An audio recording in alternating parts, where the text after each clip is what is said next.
세상 사람들에게 성탄절은 연말에 서로 만나고 즐거워하는 날입니다. 그들에게 예수 그리스도의 탄생은 기독교가 시작된 날로 석가탄신일과 마찬가지로 휴일에 불과합니다.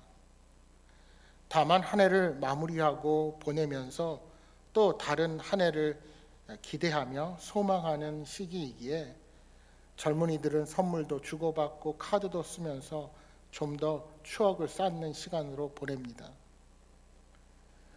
요즘은 미국처럼 기독교가 근간인 나라에서조차 메리 크리스마스라는 인사 대신에 해피 홀리데이라고 인사하는, 예수님이 아닌 산타와 사람들이 성탄의 주인이 되어버린 안타까운 현실 가운데 있습니다. 하지만 성탄절은 그리스도인들에게는 매우 특별한 날입니다. 왜 그렇습니까? 바로 우리의 구세주가 되시는 예수님께서 인간의 몸을 입고 이 땅에 오신 날이기에 그분의 사랑을 기억하고 기념하는 것은 너무나도 당연한 일입니다. 사실 예수님의 탄생은 온 세상에 기쁨이 가득한 사건이지만 2000년 전 당시 유대 사회 문화에서 결혼도 하지 않고 아이를 출산했다는 사실은 윤리적인 차원의 문제를 떠나 사람들에게 죽임을 당할 수도 있었던 일이었습니다. 당시 간음죄는 죽음을 부르는 일이었습니다. 하지만 마리아가 자신의 사촌 엘리사벳에게 이 믿어지지 않는 소식을 나누기 위해서 찾아갔을 때 엘리사벳이 즉시 하나님께 영광을 돌리고 마리아에게 임한 축복을 찬양하기 시작합니다. 마리아도 그에 대한 경배와 찬양으로 화답합니다. 그러니까 저주가 찬양으로 바뀌는 사건이 된 것입니다. 예수님의 탄생에는 이것 외에도 몇 가지 역설을 발견할 수가 있습니다. 예를 들면 높은 위치에서 영광을 받기 합당한 천사가 당시 유대 사회에서 가장 낮은 계층인 목자들에게 아기 예수의 탄생을 알려준 사실, 또한 아기 예수가 같은 유대인인 여관 주인에게서는 외면당하는 반면에 이방이었던 동방 박사들에게는 오히려 경배를 받았다는 사실도 역설적인 모습입니다. 그런데 그 어떤 역설보다 더 두드러지고 눈에 띄는 성탄의 역설이 있습니다. 그것은 아기 예수가 탄생했을 때의 주변의 환경입니다. 비천한 곳에서 태어난 아기는 만왕의 왕이요 만주의 주이십니다. 그럼에도 불구하고 냄새나고 추한 구유에 계시는 하나님이 되셨습니다. 이것이 바로 하나님이 우리와 함께 하시는 임마누엘이라는 성육신의 역설입니다. 오늘 본문도 예수님의 탄생이 얼마나 역설적인지를 오늘 우리에게 잘 보여주고 있습니다. 먼저 본문 1절 말씀해 보시면 당시 세계 최강대국 지도자였던 가이사 아구스토와 아기 예수를 대조하고 있습니다. 가이사 아구스토는 로마 역사에서 절대 빼놓을 수 없는 사람이었습니다. 그는 황제나 왕이라고 불리기는 거부했지만 실질적인 로마의 초대 황제로서 원로원으로부터 평생의 권력을 보장받았던 사람입니다. 그래서 존엄자라는 뜻의 가이사 아구스토, 라틴어로 여러분이 여러 번 들어보셨을 텐데 아우구스투스라는 이름으로 불리게 되었습니다. 그의 통치 시기는 팍스 로마나, 즉 로마의 평화라고 불리는 시기였습니다. 그러나 이는 어디까지나 로마 시민들만의 평화를 의미한다 할 수 있습니다. 오히려 유대 땅과 같은 식민지는 로마의 평화를 유지하기 위한 착취를 감당해야만 했습니다. 본문 2절에 등장하는 구레뇨는 그 착취를 실행했던 자입니다. 그는 수리아의 총독으로서 유대의 통치권을 맡고 있었습니다. 그는 유대로부터 엄청난 세금을 거두어 들여서 유대인들이 폭동을 일으키기도 했습니다. 구레뇨는 가이사 아구스토보다는 낮은 신분이지만 그 역시 엄청난 힘과 권력의 소유자였습니다. 본문 4절에는 요셉이 등장합니다. 요셉은 갈릴리 나사렛 노동자입니다. 구레뇨보다 훨씬 아래의 신분이지요. 5절에 보시면 마리아가 등장합니다. 마리아는 여자이니 요셉보다도 더 아래의 신분입니다. 마지막으로 7절에는 가장 높은 신분에 위치한 가이사 아구스토로부터 가장 멀리 떨어져 있고 가장 낮은 신분인 아기 예수님이 이 이야기의 주인공으로 등장합니다. 그런데 그 아기 예수님은 잠잘 여관을 찾지 못해 가축들이 누워야 하는 구유에 누이게 된 것입니다. 사실 이 아기 예수님은 권위와 위엄과 능력에 있어서 로마 황제와 비교할 수 없을 정도로 높은 곳에 있습니다. 그분은 온 만물의 창조주여 통치자여 주인이시기 때문입니다. 그분은 우리의 메시아와 구주가 된다고 말씀합니다. 그런 예수님의 겉으로 보이는 모습은 너무나도 초라합니다. 예수님은 아무것도 없는 상황에서 실로 머리 둘 곳 없는 고난의 상황에서 태어나신 것입니다. 장차 전쟁터보다 더 고통스러운 십자가의 길을 가셔야 하는 우리 주님은 이렇게 출생부터 철저하게 비천하고 낮아진 자리에서 시작하신 것입니다. 여러분, 얼마나 모순되는 이야기입니까? 이 바로 모순되는 이야기가 우리 주님의 성탄입니다. 성탄이 무슨 대단하고 환상적인 탄생 신화가 아니라 평범을 넘어서 너무나도 초라하고 비참한 이야기입니다. 세상의 권력과 부와 명예와 가장 반대가 되는 이야기가 바로 우리 예수님의 성탄입니다. 오늘 우리가 드리는 이 성탄의 기쁨 뒤에는 이렇게 낮아지신 예수님, 비천한 모습으로 이 땅에 오신 예수님의 겸손의 이야기가 숨겨져 있습니다. 예수님의 탄생은 우리에게는 큰 기쁨의 좋은 소식이었지만 그분에게는 말로 다 설명할 수 없는 역설이었습니다. 여러분, 왜 예수님께서 그러한 보잘것없는 모습으로 이 땅에 오셨을까요? 사도 바울은 고린도후서 8장 9절에 이렇게 말씀합니다. 우리 주 예수 그리스도의 은혜를 너희가 알거니와 부요하신 이로써 너희를 위하여 가난하게 되심은 그의 가난함으로 말미암아 너희를 부요하게 하려 하심이라. 그의 가난함으로 말미암아 너희를 부요하게 하려 하심이라. 부요하신 예수님께서 가난하게 되신 이유가 무엇입니까? 그 예수님의 가난해지심을 통해 우리가 부요해지도록 하기 위함입니다. 이것이 바로 우리가 반드시 기억해야 할 성탄의 역설입니다. 빌립보서 2장 5절이야 8절에 이렇게 말씀합니다. 너희 안에 이 마음을 품으라. 곧 그리스도 예수의 마음이니 그는 근본 하나님의 본체시나 하나님과 동등됨을 취할 것으로 여기지 아니하시고 오히려 자기를 비워 종의 형체를 가지사 사람들과 같이 되셨고 사람의 모양으로 나타나사 자기를 낮추시고 죽기까지 복종하셨으니 곧 십자가에서 죽으심이라.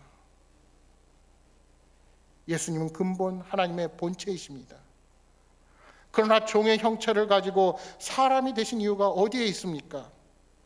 왜 자신을 낮추시고 죽기까지 성부 하나님의 뜻에 복종하셨습니까?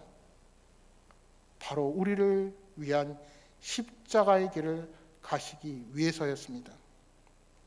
그 일을 이루기 위하여 가장 작고 연약한 존재인 아기로 이 땅에 오신 것입니다. 의존적이지 않는 하나님이 가장 의존적인 존재가 되어서 이 땅에 등장하신 것입니다. 성탄절이 세상의 모든 사람들, 심지어 믿지 않는 자들에게도 기뻐해야 할 이유가 바로 이것입니다. 바로 낮아지신 예수님 때문입니다. 여러분, 교만한 사람을 보면서 기쁨을 느끼는 사람은 아무도 없습니다. 반면 겸손한 사람을 만나게 되면 우리는 항상 그 사람 때문에 미소를 짓게 됩니다. 예수님이 아기로 이 땅에 오시고 우리를 위해 죽으시러 오셨기에 이 땅에 진정한 기쁨이 있는 것입니다. 여러분, 만일 예수님이 인간의 왕으로 오셨다면 어떠했을까요? 그것은 낮고 천한 자들에게 결코 기쁨의 좋은 소식이 되지 못했을 것입니다. 예수님께서 보잘것없는 구유에서 태어나셨을 때 땅의 어떠한 고관 대작도 관심을 보이지 않았습니다. 몇몇 목자만이 예수님의 탄생을 목격하고 경배했을 뿐입니다. 그러나 하늘에서는 놀라운 환영의 팡파르가 울려 퍼졌습니다. 수많은 천군 천사가 하나님을 찬송하며 예수님의 탄생을 축하했습니다. 천사들이 부른 축하 찬송의 내용이 무엇입니까? 14절입니다. 지극히 높은 곳에서는 하나님께 영광이요 땅에서는 하나님이 기뻐하신 사람들 중에 평화로다. 가장 귀하신 예수님이 하늘 영광을 버리고 이 땅에 작은 아기로 태어나신 것이 하나님께는 큰 영광이 되고 땅에는 참 평화를 가져다 준다고 찬양한 것입니다. 예수님께서 낮아지셨기에 참 평화와 하나님의 영광이 나타나게 되는 것입니다. 여러분, 모든 사람이 높아지려고만 하는 세상에 진정한 평화는 존재하지 않습니다. 오직 낮아지셔서 우리 곁에 오신 예수님만이 참 평화의 주인 되십니다. 따라서 오늘 우리는 우리 눈에 보이는 것만 가지고 판단하려는 마음을 버려야 합니다. 다시 말하면 그리스도인들은 영적인 시각을 교정해야 합니다. 사회에서는 유명하고 성공한 사람들을 특별하게 대우합니다. 그들이 그 위치에 서기까지 혹독한 대가를 치렀기 때문이기도 하고 그들이 가진 영향력이 매우 크기 때문입니다. 하지만 그리스도인의 태도는 달라야 합니다. 특히 교회 안에서 세상적인 성공을 잣대로 삼는 것은 예수님께서 이 땅에 오신 성탄의 역설의 진리를 깨닫지 못하는 것입니다. 인간을 그 존재 자체로 소중히 여기고 모든 사람을 편견 없이 공평하게 존중하는 것이 예수님의 탄생의 역설을 통해 우리가 깨달아야 할 성경의 교훈입니다. 아무도 거들떠보지 않는 구유의 아기로 오신 예수님은 우리가 눈에 보이는 세상의 가치관과 세상의 시각만으로 살지 말아야 할 것을 탄생 그 자체를 통해서 우리에게 가르쳐 주십니다. 우병선 목사님의 책 생계를 넘어 소명의 한 부분을 소개해 드립니다. 성자 하나님이 최상의 환경인 천국에서 내려와 이 땅에서 인간의 육신을 입으셨다. 죄송스럽지만 직관적인 이해를 위해 양해를 구하고 얘기하자면 성육신이란 주님 편에서 보면 망가지신 것이다. 솔직히 그보다 참혹한 표현이 있다면 쓰고 싶다. 하늘나라의 천사들로부터 최고의 영광을 받으며 계셔도 될 성자 하나님이 가진 고초를 다 당하시면서 이 땅에 오셨다. 얼마나 망가지셨는가. 첫째로 헛간에서 태어나셨다.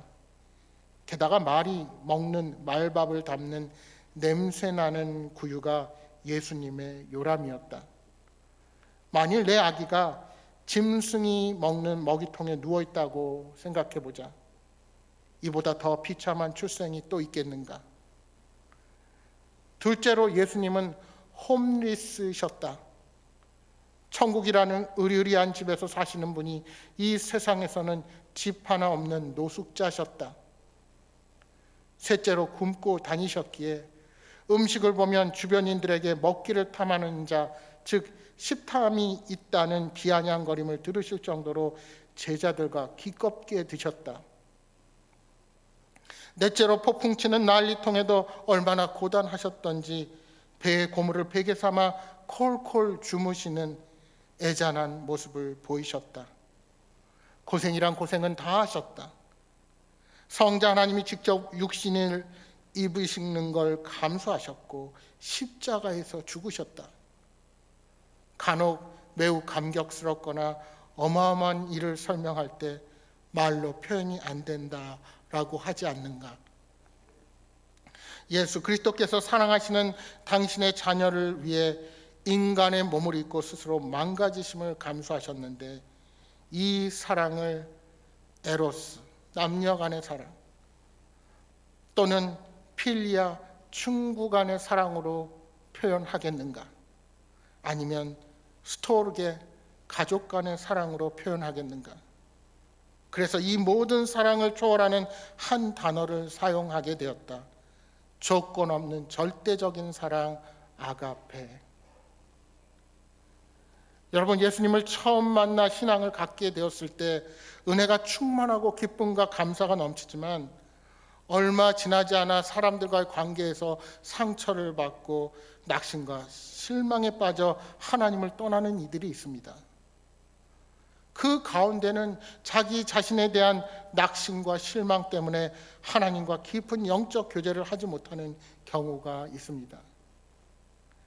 자신을 바라보며 왜 나는 이 정도밖에 되지 않지? 왜 나는 이러한 연약한 정신력과 생활력을 가졌을까 하며 자신을 탓하고 낙심하는 것은 사실 그리 어려운 일이 아닙니다. 왜요? 우리 인간이 그렇게 연약한 존재이기 때문입니다. 그러나 잊지 마십시오. 초라한 자리, 실패한 자리에 있을 것 같을 때도 하나님은 항상 우리와 함께 계시는 분이십니다. 요셉처럼 구덩이에 던져졌을 때도, 다윗처럼 영적인 침체 속에 빠졌을 때도 그들과 함께 하셨던 하나님이 세상에서 실패하고 성령 충만하지 못할 때라도 우리와 함께 하십니다. 왜 그렇습니까? 예수님의 탄생은 탄생 그 자체로 끝나는 것이 아니라 모든 피조물들이 결국은 하나님을 찬양하기 위해 나아오기 때문입니다. 요한계시록 5장 12절 13절에 이렇게 말씀합니다. 큰 음성으로 이르되 죽임을 당하신 어린 양은 능력과 부와 지혜와 힘과 존귀와 영광과 찬송을 받으시기에 합당하도다. 내가 또 들으니 하늘 위에와 땅 위에와 땅 아래와 바다 위에와 또 그 가운데 모든 피조물이 이르되 보좌에 앉으신 이와 어린 양에게 찬송과 존귀와 영광과 권능을 세세토록 돌릴지어다. 예수님의 탄생의 끝은 바로 천사들과 땅의 모든 피조물들이 그를 경배하고 찬양하는 것입니다. 비록 예수님의 탄생은 매우 초라하고 아무런 힘도 없는 아기의 모습이지만 그 마지막은 세상이 결코 줄 수 없는 참 평안과 기쁨을 우리에게 가져다 줄 것입니다.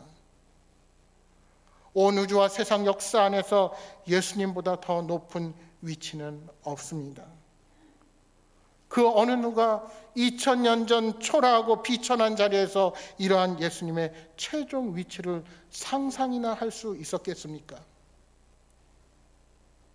여러 가지 이유로 나 자신이 초라하게 느껴지십니까?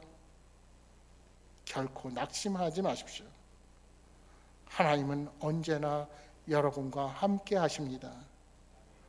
초라하고 비천한 자리에서 하나님은 여러분과 함께 하신다는 사실을 이 시간 확신하시기 바랍니다. 여러분, 예수님의 성육신의 의미를 다시 한번 되새기시기 바랍니다.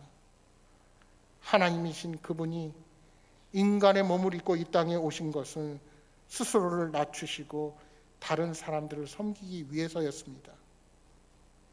여러분, 우리 주님은 백마탄 왕의 모습으로, 완벽한 성인의 모습으로 이 땅에 오실 수 있으셨습니다. 마치 마블 영화의 히어로들처럼 그렇게 세상의 권세자들을 심판하고 악한 무리들을 처단하며 우리 곁으로 오실 수도 있으셨습니다. 하지만 초라하고 연약한 모습으로 구유에서 태어나신 것은 철저히 낮은 모습으로 저와 여러분을 섬기기 위함입니다. 예수님은 우리의 연약함을 돕기 위해서 큰 영광을 내려놓으셨습니다. 따라서 우리가 예수님의 제자로 살아가기 위해선 우리도 마땅히 낮은 곳에서 섬기며 사랑하며 살아가야 할 것입니다. 예수님의 탄생을 축하한 사람들은 베들레헴의 목자들이었습니다. 그들은 밤에 양떼를 지키며 힘들게 생계를 유지해야 하는 경제적 하층민들이었습니다. 그런 그들에게 온 땅을 다스릴 왕의 탄생 소식이 전해졌습니다. 천사는 노래합니다. 지극히 높은 곳에서는 하나님께 영광이요, 땅에서는 하나님이 기뻐하시는 사람들 중에 평화로다. 당시 예루살렘 성전은 전혀 하나님께 영광 돌리지 못했습니다.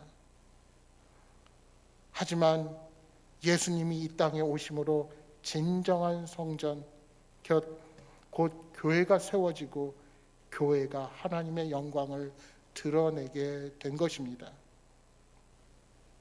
또한 예수님은 팍스 로마나, 로마가 가져다주는 로마인만의 가짜 평화가 아니라 하나님이 기뻐하시는 사람들 사이에 있는 평화를 이 땅에 임하게 하실 진정한 왕으로 이 땅에 오신 것입니다.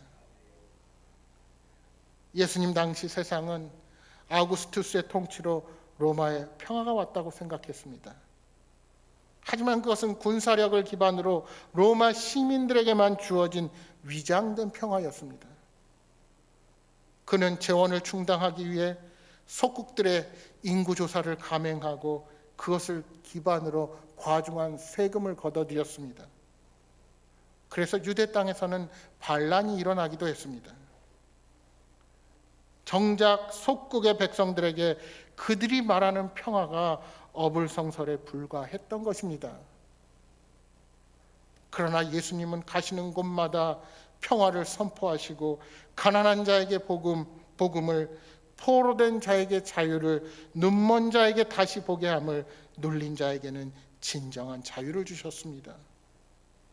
그래서 예수님의 탄생으로 말미암아 땅에서도 하늘에서도 진정한 평화가 울려 퍼지게 된 것입니다. 결국 예수님을 통해 세상 사람들이 존엄하다고 하는 세상의 황제, 모두에게 평화를 준다고 하는 세상의 권력의 허상을 보게 되는 것입니다. 세상의 수많은 통치자가 백성을 위한다고 하지만, 국민을 사랑한다고 말하지만 결국은 자신과 기득권자들을 위해 통치하곤 합니다. 그러나 우리 주님은 가장 높으신 분이시지만 가장 낮은 곳에 오셨고 가장 낮은 자들의 축하를 받으셨습니다. 세상의 모든 권력, 모든 민족은 흥망성쇠를 거듭합니다. 그러나 우리 예수님은 우리의 영원한 왕이 되십니다. 사랑하는 여러분, 우리가 함께 하나님을 예배하는 이유는 그 주님께서 우리를 위하여 구원자가 되셨고, 그래서 우리는 주님께 영광을 돌리며 이 땅에 주님의 참된 평화를 알리는 자로 서기 위해서입니다. 이 대림의 계절에 성탄절을 준비하며 낮은 자리에서 섬김으로 진정한 승리를 얻으신 우리 주님을 기쁨으로 맞이하는 여러분 모두가 되시기를 바랍니다. 이 땅에 오신 예수님의 탄생이 우리 모두에게 큰 기쁨의 좋은 소식이 되기를 주님의 이름으로 축복합니다.